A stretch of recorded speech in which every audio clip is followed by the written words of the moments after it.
These are the parts after welding.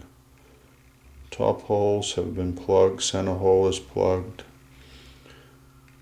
Those two small holes plus the center hole have been plugged. Inside we did our best to try and keep it as flat as possible, because there's a tough area to get back in to clean up, especially in those corners. Bottoms, both outside slot and hole are done. Center hole, the three tapped holes are all done.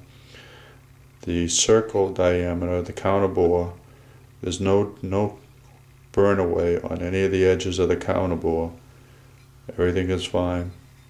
Same way with this one. The two small holes are done and the counter bore edges are all fine. They haven't been touched at all. And on the top side, there's a minimum of one spot on the corner there, but generally all the counter bores are all fine.